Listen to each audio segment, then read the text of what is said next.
Bombay high court के एक order के बाद मुंबई में कबूतरों को दाना डालना ये बैन हुआ था। उसके बाद कई ये विषय चर्चा में आया और अभी फिर से ये विषय चर्चा में आता हुआ दिख रहा है।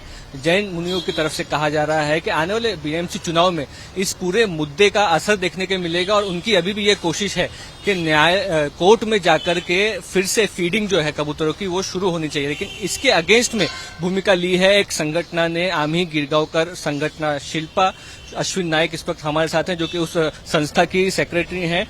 आप लोगों की तरफ से एक पोस्टर निकाला गया जिस पोस्टर पे ऐसा है कि कबूतर फिर से मारवाड़ जाने चाहिए। इन्हें कहीं ना कहीं एक प्रांतवाद की आप भूमिका ले रहे हैं कि आपका ये कहना है कि जो अमराठी लोग हैं वही सिर्फ कबूतरों को दाना डालते हैं। जी देखिए, अमराठी लोग मतलब सब नहीं है। यहाँ पे जैन कम्युनिटी जो है उनके साथ ये जो अपना प्रॉब्लम चल रहा है वो उनके साथ चल रहा है, क्योंकि उनकी ही भूमिका है ये कि कबूतर खाने चालू हो जाने चाहिए। मतलब सिर्फ कबूतर ही है अपने यहाँ पे जिनको दाना देना चाहिए। अगर उनको दाना देना चाहिए, अगर आपके इंसानियत के नाते आपको चाहिए कि आप उनको कुछ खाना खिलाए या पानी पिलाएं, तो आप अपने अपने घर के बाहर दे सकते हैं ना। वो भी तो आपका जो आपका मोटिव जो है वो कंप्लीट हो जाएगा अगर आप अपने घर के बाहर। अगर आप इतना पूरा पब्लिक प्लेस में आप इतना कबूतर खाने खोलने की बात बोल रहे हैं, उसके वजह से जो इंसान है, जो पर्सन है, उसको प्रॉब्लम हो रहा है, वहां पे रहने वालों को प्रॉब्लम हो रहा है, तो फिर आप वो किस हिसाब से वो बोल रहे हैं। और उनके खुद के कम्युनिटी के जो डॉक्टर है, डॉक्टर कंगावत समथिंग कुछ है, गंगावल, उन्होंने खुद ने बोला है कि ये गलत बात है, क्योंकि उसके वजह से जो अपने जो फुफ्फुस रहते हैं वो डैमेज हो जाते हैं। अभी उस दिन मैंने सुना कि वो जो सभा थी उनकी हुई वो मुझे नहीं लगता है कि वो जैन सभा थी या मुनि सभा थी। वो ऐसे लग रहा था कि पूरा पॉलिटिकली उन्होंने सभा डाली हुई थी, वहां पे लगाई हुई थी कि ताकि हम लोग ब्लैकमेल करें, क्योंकि उनका ऐसे मानना है कि उनके वजह से महाराष्ट्र चल रहा है, उनके वजह से सरकार चल रही है। तो शायद वो कुछ गलतफहमी में है, इसलिए हम लोग ने वो जो बैनर लगाया है कि गो बैक या गो टू राजस्थान। क्योंकि अगर आपको लग रहा है कि आप यहाँ पे महाराष्ट्र चला रहे हो, तो आप वहां पे जाके राजस्थान में जाके चलाओ ना। अगर आपको लग रहा है कि आप इतना बड़ा महाराष्ट्र चला रहे हो, तो आपका राजस्थान में जाओ, आप राजस्थान में चलाओ। वहां का जो क्या बोलते हैं उन्होंने वो चला रहे हैं ना कुछ फाइनेंशियल, वो वहां पे बड़ा करो, आप भी बड़े हो जाओ, वहां पे जितने चाहे कबूतर खिलाओ, हम लोग को कोई प्रॉब्लम नहीं है। क्योंकि ये प्रांत और ये कम्युनिटी या जाति धर्म उन्होंने लाया है, हम लोग ने नहीं लाया है। तो वो काफी उनको दिमाग में डालना चाहिए कि ऐसे ही सब चीजें नहीं करें। हम लोग उसके अगेंस्ट प्रोटेस्ट करने वाले हैं। अभी भी ये जो बैन है ये आप कह सकते हैं लागू है और कहीं ना कहीं ये कोशिश की जा रही है समाज की तरफ से कि उस बैन को हटाया जाए, चाहे वो कोर्ट में हो या फिर पॉलिटिकल प्रेशर के चलते हो। इस पे आप लोगों की क्या भूमिका? देखिए, अभी तो वो चल रहे हैं, उन्होंने याचिका डाली हुई है कोर्ट में, और हम लोगों ने इससे पहले भी, शायद आपको याद है कि नहीं पता नहीं, 10-15 दिन हम लोगों ने पहले ही ये सब चालू कर दिया था कि अगर बीएमसी या अगर कोर्ट उनको इजाजत दे देती है कबूतर खाने खोलने की, तो वहां पे हम लोग चिकन मटन की दुकान लगाएंगे। क्योंकि मुझे लगता है कि कबूतर वहां पे विस्टा से बहुत प्रॉब्लम हो रहा है, चिकन मटन से शायद प्रोटीन मिलता है, तो हम लोग भी वहां पे चिकन मटन फिश सबके दुकान लगाएंगे। अगर वहां पे हम लोगों ने अच्छे से उनको निवेदन दिया है, अगर उन्होंने निवेदन का हम लोग का रिस्पेक्ट नहीं किया, तो हम लोग ऐसे ही लगा देंगे। और हम लोग प्रोटेस्ट तो इसके अगेंस्ट करने वाले हैं, क्योंकि हम लोग किसी को डरते नहीं है सर जी। क्योंकि उनको ऐसे लगता है कि हम लोग डर जाएंगे, और उनको ऐसे लगता है कि वो लोग चला रहे तो वो शायद भूल गए। उन्होंने देखना चाहिए कि विसर्जन में कितने लोग नीचे उतरते हैं, गुड़ी पाड़वा में कितने लोग नीचे उतरते हैं, दही अंडे में कितने लोग नीचे उतरते हैं। वो तो बहुत कम है, मतलब घर के बुजुर्ग महिलाएं उतरेंगे ना, तो इससे बड़ी संख्या में यहाँ पे महाराष्ट्र लोग रहते हैं। और उनका मानना है ऐसे कि वो चला रहे, मतलब उन्होंने ही सिर्फ जैन लोगों ने ही सिर्फ सरकार बनाया है, महाराष्ट्र लोगों ने किसी को वोट नहीं किया है। मतलब ये क्या, मतलब ऐसे मूर्खता है। और उनके कोई एक मुनि है, वो उस दिन बोल रहे थे कि वो धूनी जलाओ, वो खाओ और धूनी जला के उसका स्मेल लो तो आपके किडनी ठीक हो जाएगी। मतलब क्या है, मतलब ये अनएजुकेटेड लोग हैं जो ये सब बातें बोल रहे हैं। ये हेल्थ हैजार्ड है, ये बात प्रूवन है, कोर्ट का बैन है, ये बात सही है। लेकिन अभी जिस तरह से दोनों पक्षों की तरफ से भूमिका दिखती आ रही है, कहीं ना कहीं ये राजनीतिक मुद्दा बनता दिख रहा है। मराठी भाषा को लेकर के जिस तरह से ये चीज हुई थी, क्या उस तरह से ये राजनीतिक मुद्दा हो रहा है, नॉन मराठी या फिर भाषा मराठी, तो ये आप कह सकते हैं कि कहीं ना कहीं एक सोशल इशू था जो अब आने वाले चुनाव के चलते पॉलिटिकल बनाया जाए। एग्जैक्टली, ये कबूतर जो है ना, ये तो एक बहाना है। उनको ये सब करना ही है, मतलब वो पॉलिटिकली घुसना चाहते हैं। तो ये कबूतर जो है सिर्फ बहाना है। कबूतर को लेके ये पहले से हम लोग के ऊपर घाव चल ही रहा है। मराठी लोग पहले घर नहीं दिया, राइट, फिर बाकी अभी वहां पे दुकानें नहीं लगानी है, ये नहीं लगाना है, वो नहीं लगाना है, मतलब हर चीज में उनको प्रॉब्लम है। अगर कोली लोग बैठते हैं तो उनसे भी प्रॉब्लम है। अभी ये नया मुद्दा उन्होंने निकाल के बाहर लाया है तकलीफ देने के लिए, तो वो समझे कि हम लोग तकलीफ में आने वाले नहीं है, हम लोग बहुत शांत है। इसका मतलब ये नहीं कि हम लोग उठ के खड़े नहीं होंगे। हम लोग शिव छत्रपति के वंशज है, हम लोग बाप है हम लोग का वो, और हम लोग भगत सिंह और माननीय बाला साहब ठाकरे को मानते हैं, तो हम लोग उसी तरह से प्रोटेस्ट करेंगे। हम लोग ऐसे नहीं करेंगे कि एक गाल आगे किया मारने के लिए तो दूसरा करेंगे, हम लोग सीधा काट डालेंगे उनका मुंडी। वो समझते नहीं, हम लोग को बहुत हल्का समझ के रखा है उन्होंने। लेकिन कहीं ना कहीं वो लोग तो पशु और इंसी की बात कर रहे हैं, तो उसमें हिंसा की बात करना ये आपको लगता है कि सही है? तो अभी उन्होंने क्या किया, वो जो चाकू वाकू लेके जो कट कर रहे थे वहाँ पे जो कबूतर खाने के, तो उन्होंने क्या किया, वो भी हिंसा ही कर रहे थे ना। पुलिस को नहीं मान रहे थे, पुलिस को धकेल रहे थे, तो क्या है, वो हिंसा ही है ना। उनके इसमें तो हिंसा करना अलाउड नहीं है, या वो करते नहीं है, तो वो क्या था, वो तो हिंसा ही है। और पॉलिटिकली अगर वो आप पूछ रहे हैं मुझे पॉलिटिकली, तो पॉलिटिकली भी हम लोग देखो, हम लोग के कह रहे हैं अपनी पार्टी खुद की पार्टी लेके आप खुद के कैंडिडेट्स खड़े करके आप कह सकते हैं कि वो इस चीज में इस इशू को बड़ा करेंगे पॉलिटिकली भी आने वाले चुनाव। मैं पॉलिटिकली भी आपको बोल रही हूँ कि अभी तो हम लोग समाज सेवा है छोटी सी आमिर गिरगांवकर, बट अभी हम लोग तो मानते हैं बाला साहब ठाकरे को मानते हैं, तो उद्धव साहब को भी मानते हैं, राज ठाकरे को भी मानते हैं। तो ये लोग हम लोग के लिए बहुत पहले से कुछ ना कुछ करते आए हैं, तो वो लोग सिर्फ साथ में आने दो। हम लोग तो करेंगे ही, वो लोग साथ में आए नहीं आए, पर हम लोग की इच्छा है कि वो साथ में आ जाए, तो हम लोग क्या तांडव करते हैं देखो। फिर कबूतरों को खाद्य डालने पर मुंबई में बैन है, इसको लेकर के पहले भी काफी चर्चा हुई थी, लेकिन अभी क्योंकि बीएमसी चुनाव आ रहे हैं, ये मुद्दा कहीं ना कहीं राजनीतिक बनता हुआ भी दिख रहा है। इस मुद्दे पर बात करने के लिए संत नीलेश मुनि जी हमारे साथ हैं।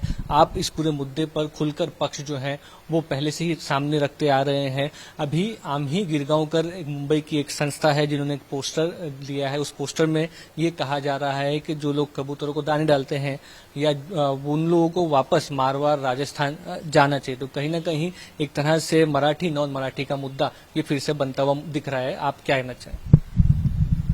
देखिए, जो मुद्दा जो है ये सब इस बार बीएमसी की चुनाव जीतने के लिए इन लोगों ने अलग अलग संगठनाएं बना के रखी है, और ये मराठी गुजराती और मारवाड़ी का विवाद बहुत दिन से चल रहा है। परंतु जिन्होंने ये पोस्टर लगाए, हम क्यों जाए, हम तो हिंदू है ना भाई। यदि आपको इतना ही प्रॉब्लम है तो यहाँ उत्तर प्रदेश वाले हजारों ताबात हैं, उनको भी आप पहले उनको भेजो। यहाँ तक कि गुजराती समाज के धीरूभाई अंबानी, उनको आप भेजो। आंध्रा तेलंगाना से हजारों लोग यहाँ पे रहते, उनको भेजो। अब उनके बारे में क्यों नहीं बोलते? बांग्लादेश से हजारों लोग गिरगांव के चौपाटी के पीछे असलम एरिया बांग्लादेश का बसा हुआ है, उनको भेजने की क्यों आप तैयारी क्यों नहीं करते हो? हमारा जन्म यही हुआ है और यही रहेगा। हमको लाने वाले छत्रपति शिवाजी महाराज थे, उन्होंने हमें व्यापार करने के लिए यहाँ पे बुलाया था, और उन्होंने बुलाया इसलिए हम यहाँ आए थे। हम क्षत्रिय, हमारा बाप यदि महाराणा प्रताप है तो हमारे बड़े पिताजी छत्रपति शिवाजी महाराज हैं। जितना अधिकार महाराष्ट्र में मराठियों का है, उतना भी अधिकार यहाँ पे राजस्थान लोगों का भी है। इस मुद्दे को राजनीतिक रूप इसलिए भी दिया जा रहा है कि ये कहा गया आपकी तरफ से कि एक जैन संगठन या पॉलिटिकल पार्टी फ्रंट खुलेगा आने वाले समय में, जैन लोग चुनाव लड़ेंगे इस मुद्दे को लेकर के, और कहीं ना कहीं इसमें एक इम्पैक्ट दिखेगा। इसके बारे में आपका क्या कहना? देखिए, इस बार तो हमारे संत सुरक्षित नहीं है, हमारे साधु भगवान सुरक्षित नहीं है, हमारे जैन मंदिर सुरक्षित नहीं है। अभी विले पार्ला के अंदर बुलडोजर की तरह मंदिर गिराया गया था, अंधेरी के अंदर भी हुआ था, विले पार्ले पे हो गया था। अब इन लोगों ने जैन मंदिरों के सामने जो कबूतर बावन खाने, उनको भी इन्होंने तोड़ने की कोशिश की है। कुछ ऐसे इसलिए चाहता हूं कि अभी हम प्राणी मित्र का कल्याण चाहते हैं, जू दया का कार्य करना चाहते हैं।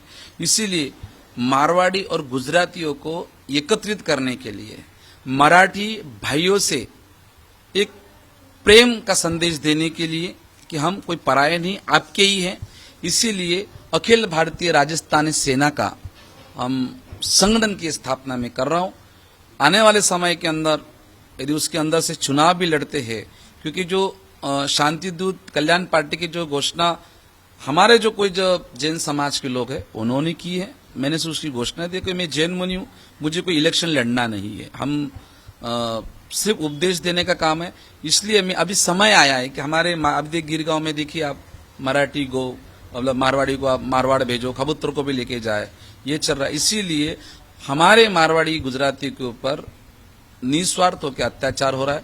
आपने देखा होगा कि मेरा भाईंदर के अंदर भी भाषा के नाम पर हमारे मारवाड़ियों को मारा गया, बहुत सारा मारा गया था। अभी उत्तर प्रदेश वाले को उनको अगवा करके एक बहन को मारा गया, उनको थप्पड़ मारना ये कहाँ तक उचित है कि जो माँ के समान है उसको थप्पड़ मार दिया, सिर्फ मराठी बोलो।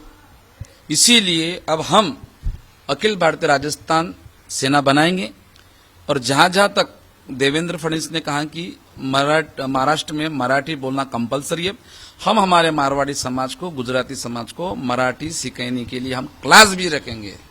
विवाद वही है ना, तो हम मराठी बोलते क्योंकि यहाँ के 200 साल से उनका जन्म यहाँ है। तो माननीय बाला साहब ठाकरे जी ने कहा था जो महाराष्ट्र में जन्मा है वो मराठी, तो यहाँ से बरसों से यहाँ रह रहे हैं। अभी क्या प्रतिक्रिया क्या क्या चलती है मुझे पता नहीं है, पर ये संगठन सिर्फ प्राणियों की रक्षा के लिए, गायों की रक्षा के लिए, पर्यावरण की रक्षा के लिए ये मैंने संगठन विशेष राजस्थान 36 को हमको अभी समय आ गया है कि संगठित रहना है, कि मोदी जी ने कहा है कि बटोंगे तो कटोंगे। इसीलिए जो उपदेश उनका, तो मैं हमारे समाज को भी कहता हूं कि आप संगठित रहें, एकत्रित रहें, हर वो एक चुनौती से हमें लड़ना है। हम एक रहेंगे तो सेफ रहेंगे। अभी भी कबूतरों को खाद्य डालने पर बंदी है। कोर्ट में ये विषय में याचिकाएं की गई है अलग अलग पक्ष की तरफ से। लोगों का कहना है कि सेहत जो है कबूतरों की वजह से खराब होती है। तो आने वाले समय में भी ये बंदी रहेगी, किस तरह की इसमें आप भूमिका रखते हैं? देखिए, ये जो मुद्दा है और ये मुद्दा कम से कम 4 महीने से चल रहा है। 4 महीने होने के बाद भी सवाल मानवता का है, सवाल आस्था का है, सवाल भगवान महावीर ने जो हमें धर्म बचाया है कि चींटी से लेकर हाथी तक मारना पाप है। परंतु इस 4 महीने के अंदर लाख से ज्यादा कबूतर मर चुके हैं। हमारे जैन मंदिर के सामने छोटे छोटे बच्चे वहां दाने डालते थे, छोटे छोटे बच्चे वहां संस्कार थे कि पहले रोटी गाय को, दूसरी रोटी कुत्ते को, और सवेरे मंदिर में जब दर्शन आते थे तो हम दाना वहां डालते। आज वो पक्षी हमें निहारते, वो पक्षी हमें देखते कि ये दाना क्यों नहीं डाल रहे हैं। तो कुछ भाव हमारे हृदय में लग रहे हैं। इसलिए ये हमने ये भी कहा था कि पहले कि हमने इसके ऊपर कोई ITI बिठाया जाए, इसका कोई ठोस रक्षा और संरक्षण का किया जाए। अभी तक कोई इसका निर्णय नहीं आया है। अभी इसका निर्णय नहीं आया। हमने अभी सरकार को पहले 2 महीने दिए, फिर 3 महीने दिए। अब मैं लास्ट सरकार को दीपावली होने के बाद मैं अमरण अनशन करूंगा। मात्र ये कबूतरों के लिए नहीं, अभी मैं गाय के लिए भी संरक्षण के लिए, प्राणी मात्र के संरक्षण के लिए कोई अलग से कानून बनाया जाए जिससे किसी भी प्राणियों को हत्या नहीं हो। कबूतरों ने तुम्हारा घर नहीं उजाड़ा, तुमने कबूतरों का घर बिगाड़ा है। तुमने फ्लैट बनाने के लिए, प्रॉपर्टी करने, बड़े बड़े फ्लैट उभे करने के लिए तुमने झाड़ों को काटा है, कबूतरों ने नहीं कहा। उनका भी तो अधिकार है ना। भारत में बाबा साहब ने संविधान में लिखा किसी प्राणियों को दवाई नहीं, पानी नहीं डालना, किसी को भूखे मारना, एक कानूनी अपराध है। मानता हूं कि उस व्यक्ति से, उस कबूतरों के पंख से, बीट से किसी को ये लंच की होता है, पर ध्यान रखिए पूरे महाराष्ट्र से किधर से आवाज नहीं उठी है। ये मात्र दादर कबूतर खाने से ही उठी है और यहाँ के ही नेता इसका विवाद कर रहा है कि अब मराठी और मारवाड़ियों का कैसा झगड़ा लगाना, गुजराती विरुद्ध कैसे रहना और मारवाड़ियों के वोट कैसे खींचना, इनका यही लक्ष्य, यही इनका एजेंडा है। आने वाले कोर्ट की हियरिंग में कुछ अपेक्षा है आपको, कोर्ट की तरफ से राहत मिलेगी? कोशिश देखिए, कोर्ट के हिसाब से अभी निर्णय ले आता तो इसका निवेदन के लिए भी राज्य सरकार से मैं विशेष निवेदन करूंगा कि इसके ऊपर कोई ठोस सबूत निकाले। दूसरा, अभी विवाद चल रहा है गिरगांव का भाषा का। मैंने पहले भी माननीय राज साहब से मिलने की मैंने रिक्वेस्ट की थी कि मराठी विवाद का जो आप उस मुद्दे को मिटा सकते हैं। अभी तक मुझे वहां से अभी तक कोई संदेश आया ही नहीं है। और जब संदेश आएगा तो यदि उनको महाराष्ट्र बचाना है, क्या पार्टी बचाना है, ये उनको सोचना है। बिल्कुल, तो आप कह सकते हैं कि कबूतर का जो विषय में उसमें जैन मुनि अभी भी अपनी भूमिका पर स्पष्ट हैं और कहीं ना कहीं आने वाले चुनाव में भी इसका असर देखा जा सकता है, इस बारे पर वो कह रहे हैं। कैमरा पर्सन साई प्रसाद पाटिल के साथ मुस्तफा शेख, आज तक।